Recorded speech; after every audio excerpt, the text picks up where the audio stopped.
السلام علیکم، welcome to line journalist. میں ہوں ملک سیف اللہ غالب۔ ناظرین، جب سمندر میں طوفان آنے والا ہوتا ہے تو اس سے پہلے ساحل پر ایک عجیب سی پراسرار خاموشی چھا جاتی ہے، اور اس وقت پاکستان کی سیاست کا بھی بالکل یہی حال ہے۔ آپ کو بظاہر سب کچھ معمول کے مطابق دکھائی دے رہا ہوگا، لیکن اگر آپ سیاسی اور آئینی بصیرت کے ساتھ پردے کے پیچھے جھانکیں تو آپ کو پاکستان کے اقتدار کے ایوانوں سے زلزلے کے جھٹکے محسوس ہوں گے۔ آج کی اس خاموش ویڈیو میں ہم ان تمام خبروں کی تہ تک جائیں گے جو عام آدمی کو نظروں سے اوجھل ہے، اور ہم اس کھیل کے ہر ایک مہرے کا تجزیہ کریں گے جو اس وقت بساط پر موجود ہے۔ سب سے پہلے بات کرتے ہیں اس ملک کی سب سے بڑی خبر کی، جس نے جاتی عمرہ سے لے کر اسلام آباد کے اقتدار کے ایوانوں تک ہلچل مچا دی ہے۔ اندرونی ذرائع اور باخبر سیاسی حلقوں کے مطابق اس وقت مسلم لیگ نون کے اندر ایک نئی مسلم لیگ جنم لے رہی ہے۔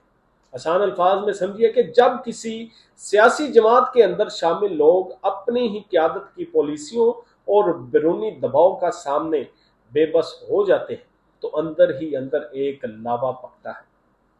پنجاب میں مریم نواز کی حکومت کے لیے خطرے کی گھنٹیاں بج چکی ہیں۔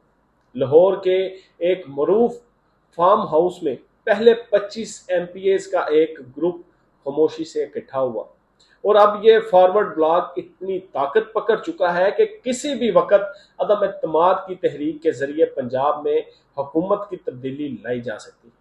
یہ وہ تمام اراکین اسمبلی ہے جو یہ بات اچھی طرح جانتے ہیں کہ اگر وہ شریف خاندان کے ساتھ کھڑے رہے تو ان کا سیاسی مستقبل طریق ہو جائے گا، کیونکہ ان اراکین کو لانے والے اور جتوانے والے طاقتور حلقے اب اپنا رخ بدل رہے ہیں۔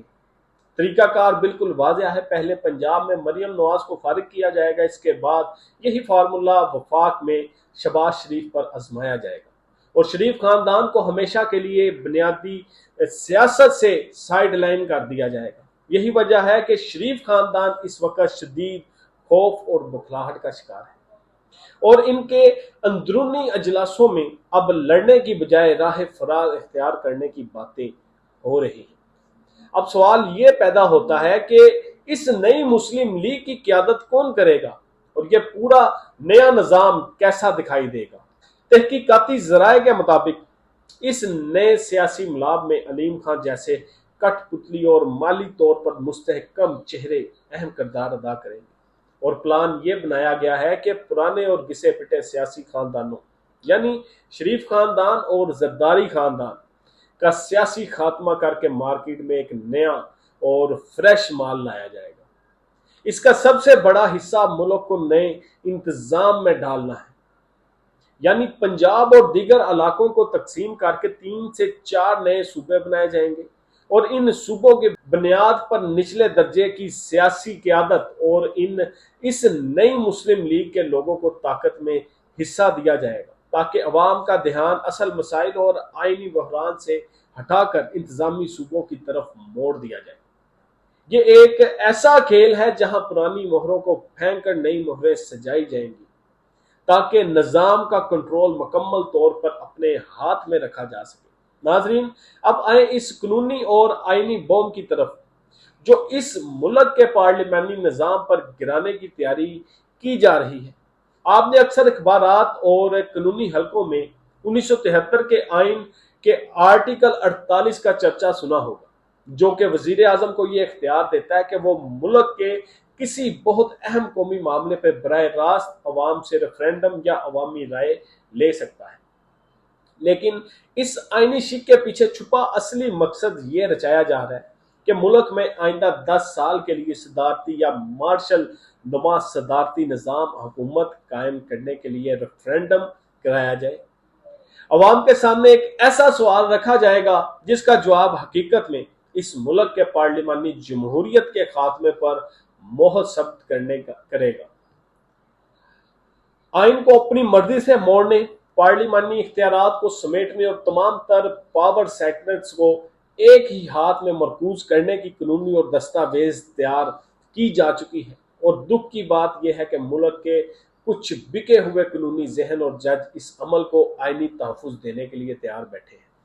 ایک طرف جہاں اقتدار کی اس شطرنج پر اربوں روپے اور سیاسی چالیں چلی جا رہی ہیں، وہاں دوسری طرف عام پاکستانی کی زندگی جہنم بنا دی گئی۔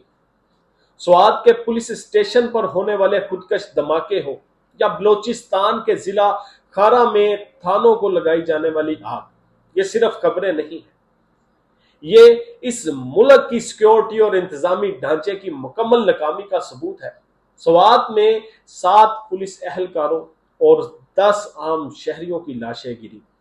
وہ عام شہری جو اپنے بچوں کے لیے روزی روٹی کمانے نکلے تھے، ان کا کیا قصور تھا؟ ہم ایک ایسے سماج میں بدل چکے ہیں جہاں عام شہری کی قیمت ایک کاکروچ سے زیادہ نہیں۔ اور اگر آپ سچائی دیکھنا چاہتے ہیں تو سرکاری ہاسپٹلز کی حالت دیکھ لیں یا ایک عام آدمی کے گھر کا چولہا دیکھ لیں، جبکہ حکمران طبقہ، چاہے وہ وزراء ہوں یا اسٹیبلشمنٹ کے اراکین، اپنے پروٹوکول اور طاقت کے نشے میں مست ہیں۔ الجزیرہ جیسے عالمی ادارے جب سچائی دکھاتے ہیں اور بتاتے ہیں کہ الیکشن اور پولنگ اسٹیشن سنسان پڑے تھے، تو ان کی نشریات پر پابندی لگا دی جاتی ہے، یعنی آئینے کو توڑ دیا جاتا ہے، لیکن اپنا چہرہ صاف کرنے کی زحمت کوئی نہیں کرتا۔ اس تمام تر اندھیرے میں عوام کس کی طرف دیکھ رہی ہے؟ حقیقت یہ ہے کہ 3 سال سے جیل کی سلاخوں کے پیچھے قید عمران خان آج بھی عوامی مقبولیت کا سب سے بڑا مرکز بنا ہوا ہے۔ سیاسی اور نفسیاتی زاویے سے دیکھیے تو اس وقت تحریک انصاف کا بیانیہ اور عوام کا غصہ ایک نقطے پر جمع ہو چکا ہے۔ عمران خان کی ہمشیرہ علیمہ خان، جو کبھی عملی سیاست کا حصہ نہیں تھی، آج گلی گلی اور شہر شہر جا کے جس طرح عوام کو متحرک کر رہی ہے، اس نے حکمران طبقے کی نیندیں حرام کر دی۔ خیبر پختونخوا سے لے کر کراچی اور پنجاب تک عوام کا جو رد عمل سامنے آ رہا ہے، وہ اس بات کی نشاندہی کرتا ہے کہ آپ جبر کے ذریعے کچھ دیر کے لیے خاموشی تو خرید سکتے ہیں، لیکن عوامی دلوں پر راج نہیں کر سکتے۔ اور 5 اگست کا آنے والا دن اس سیاسی تماشے اور نئے نظام کے لیے ایک بہت بڑا امتحان ثابت ہونے والا ہے۔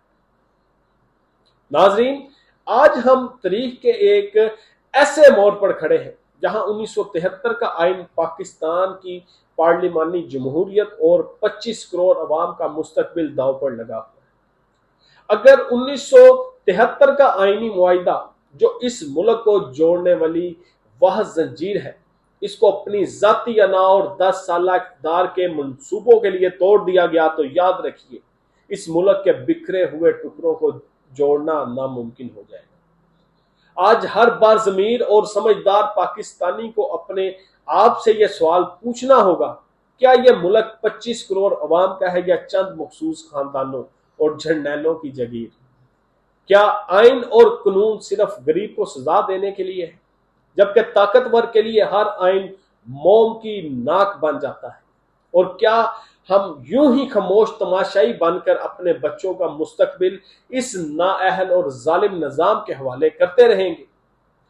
اگر آج بھی عوام نے اپنے حقوق اور آئین کی بالادستی کے لیے آواز نہ اٹھائی تو تاریخ ہمیں کبھی معاف نہیں کرے گی، کیونکہ فیصلوں کا وقت آن پہنچا ہے اور بساط الٹنے والی ہے۔ اپنی رائے کا اظہار نیچے کمنٹ سیکشن میں ضرور کیجیے۔